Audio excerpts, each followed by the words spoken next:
Welcome back, Troglodytes, to your daily dose of guitar information, the Trogly's Guitar Show. We've got an update to the Trade Tuesday series this week. I won't do a full recap this time, but I was able to sell that Sonics 180 with that rare logo, and it netted us $941.50, so we can add that to our other 50/50, and we had $992 going into this.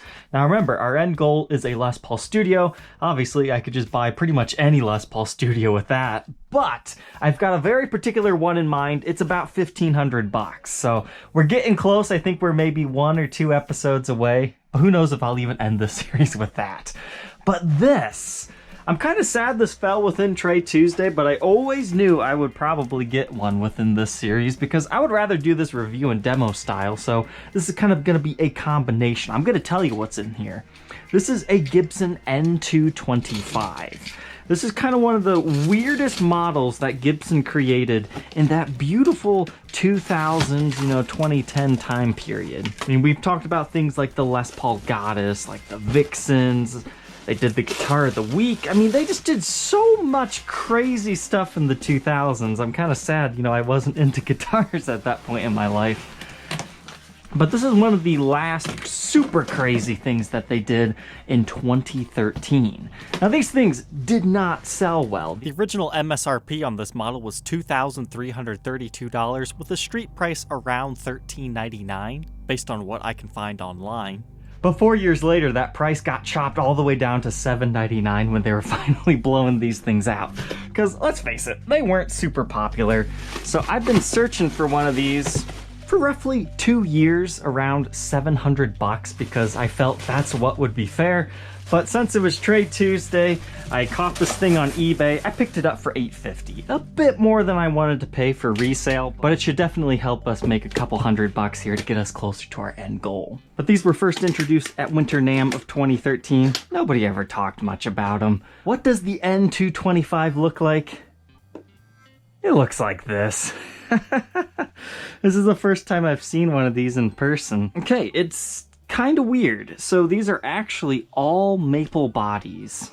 So what they do is they start with a maple top and a maple body, and then they kind of chamber them out, kind of like what they were doing with the Midtown series. But they gave you these F-holes on the top so you could still see within it. So it's a super interesting guitar just as far as that goes, because they made them in this black with pinstripe finish, which is the one that I had to document. Because in my opinion, the faded cherry and the natural ones, they just weren't all that special. For me, it was all about the pinstripe job, and I'm not normally a big fan of pinstriping. I mean, first impressions, this thing is chunky, and I guess I could kind of expect that with it being a maple body. That's crazy. But these guys also have maple necks, and what would you guess that this fretboard is? If you answered baked maple, you're wrong.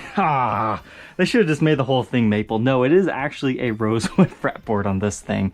But check out the cosmetics. It's got the Gibson Les Paul custom emblem on it on a USA guitar. It's the Perloid material, so that's just kind of interesting and the reason why I initially fell in love with this model. It would have been nice had they had done the binding to match it, but they didn't. But you get the block inlays. I mean, what is that all about? And check out our pickup configuration. You get a P90 and a humbucker. That was kind of a big thing. They kind of started that with like the BFGs, and a lot of people like this combination, including myself. But what a lot of people don't realize, time period wise, what makes this piece extra special is this pickup.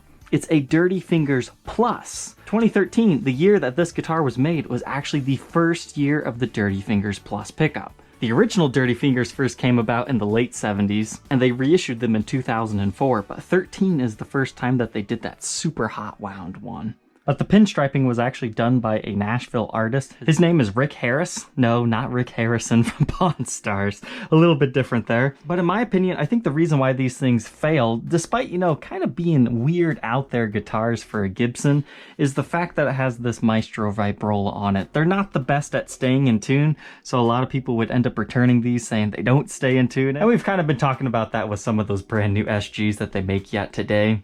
I can already tell this thing's not going to stay in tune. Listen to it.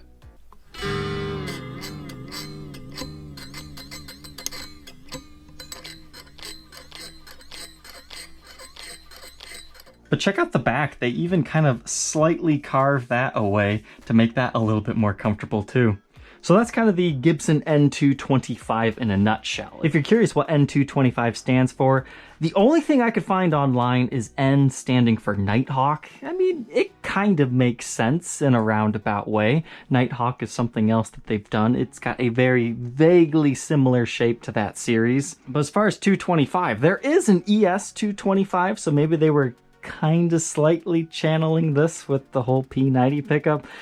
I really don't know. I couldn't find any good answers online. So while this model did not get a lot of success at first, it's kind of been growing on the used market. You know, you can pick these things up usually anywhere between about $800 to $1,100. These Pinstripe ones usually go for a little bit more. And another fun feature about the Dirty Fingers Plus pickup in here is it actually has a push-pull for coil splitting. But let's go ahead and throw this one on the workbench and take an individual look at its parts and specs a little bit more up close. Inside the Gibson N-225, we found some interesting things here. So first off, underneath our neck pickup, we can actually find these have a long neck tenon. So that's actually a pretty cool little spec there, because due to the P90 mounting bracket, you've got two eyes right there. It's a nice little smiley face, kind of like looking in a vintage gold top.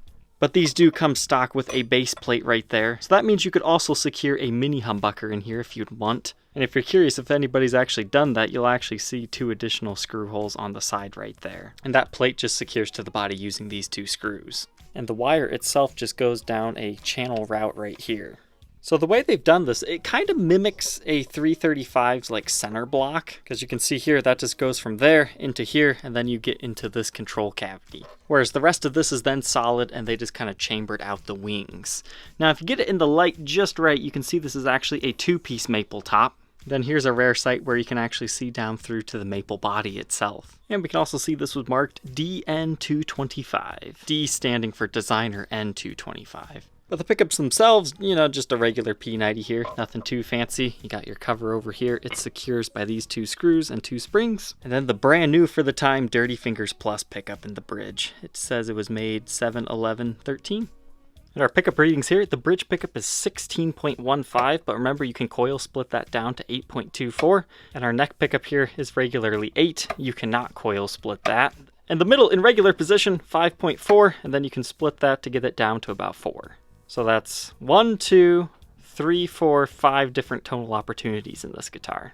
Now ultimately, I think this is where they went wrong on the N-225. They force you to use the vibrola tailpiece.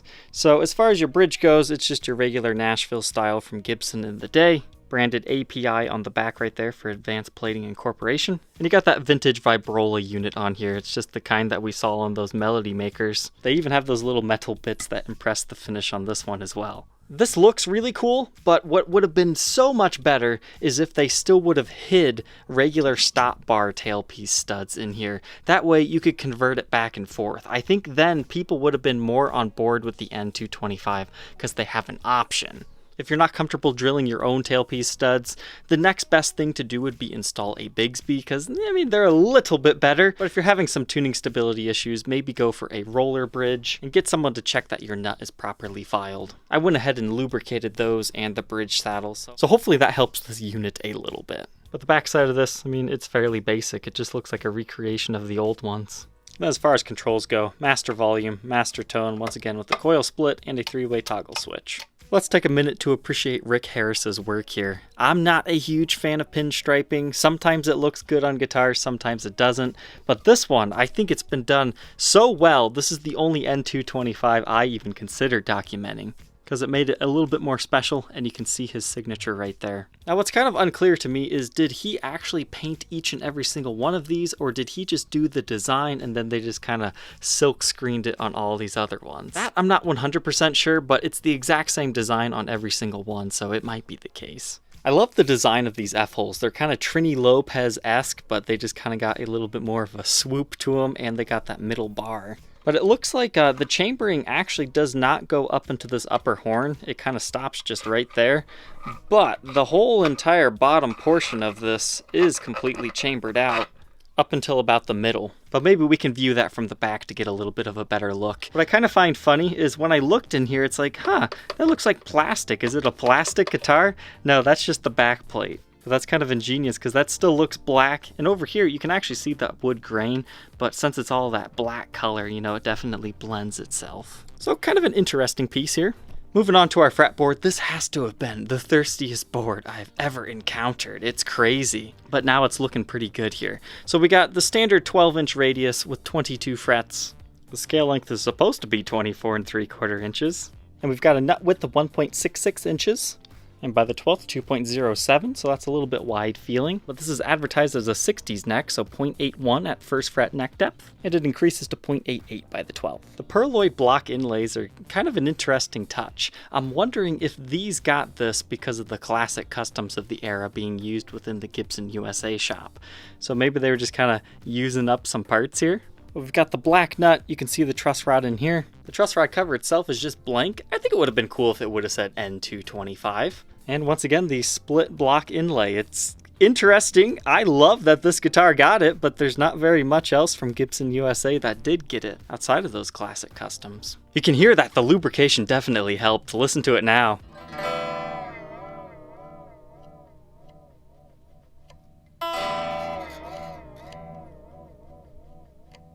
So we at least stand a fighting chance. Moving on to the back here, this is absolutely perfect. It shows you the chambering style here. So you likely have this exact same thing right over here as well.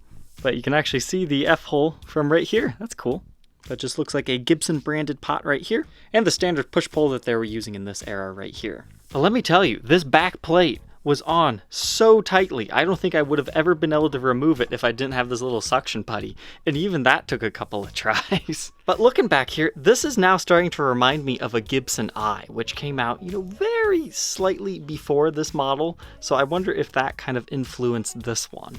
But you do have a tummy cut back here, and your strap button is located at the top horn, kind of the Tony Iommi type thing. And the other one's down here at the bottom, and your output jack is on the side. Again, you kind of have like a Fender Ultra swoosh right here before that was a thing. And our 60s Gibson styled neck. And here's what the neck profile looks like. So it starts small and rounded, but still stays pretty slim, but very wide at the 12th. And you get the black regular Grover tuners, and our serial number here dates this one to 2013, 176th day of the year. And I was curious why they made this back plate so large too, but now it makes complete sense. They made it that large to cover over the F-hole right there, that way it doesn't look out of place. Another thing that they could have done, like they did with the Midtown series, is route this all out, but actually leave a piece of wood right here so it doesn't look like you can see through the whole guitar. But I think since this thing was completely black, it just made sense to, you know, let you see the back plate. It was so stuck on there, when I took it off, it looks like he actually chipped up the finish a little bit. It's so tight, I literally cannot get this back on. They must have made these plates slightly too large. I quite literally had to hammer that back in place.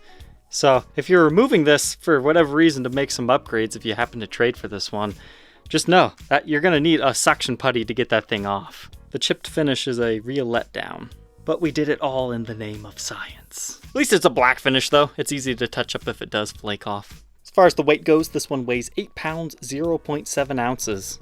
So let's go ahead and plug it in and hear how the N-225 sounds.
Now that we know all about the designer N-225, what are my final thoughts on this thing? I made a little pros and cons list here. So let's talk what this guitar does well.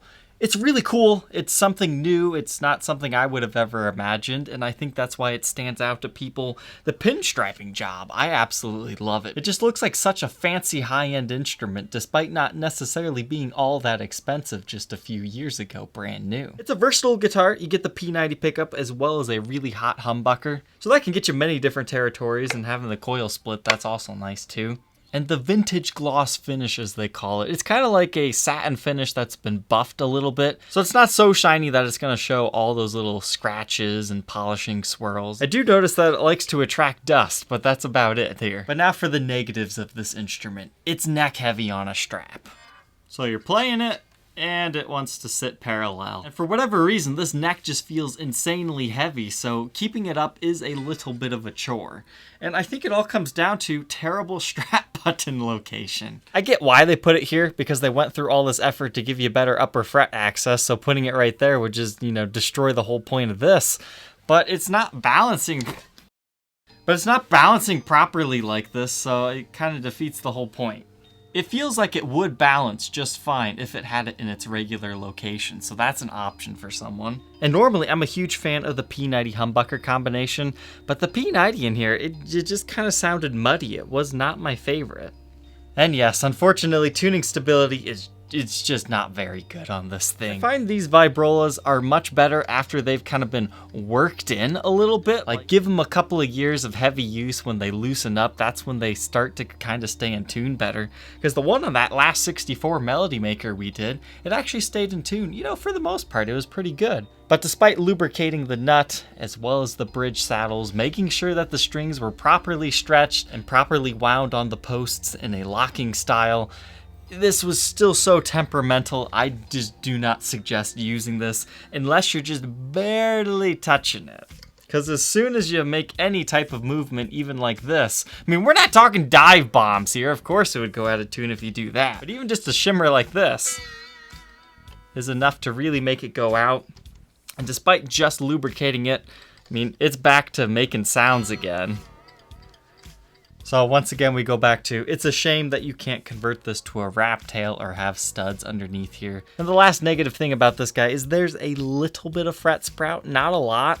And you can tell that the neck is just a little bit larger than the fretboard right here. So there's a very small ridge. Now, very, very minor on this example. But I've seen enough people also mention that on their N-225. So I thought I'd let you know. So ultimately, would I recommend this guitar? No. I wouldn't. This is kind of one for someone like me that likes, kind of the weird, goofy guitars. So it's not necessarily something I would play every day. And while I do find it incredibly uncomfortable to stand up and play with, it's a completely different story sitting down. So if you're just kind of a bedroom guitarist or just doing some recording, it's great for that. The body is comfortable.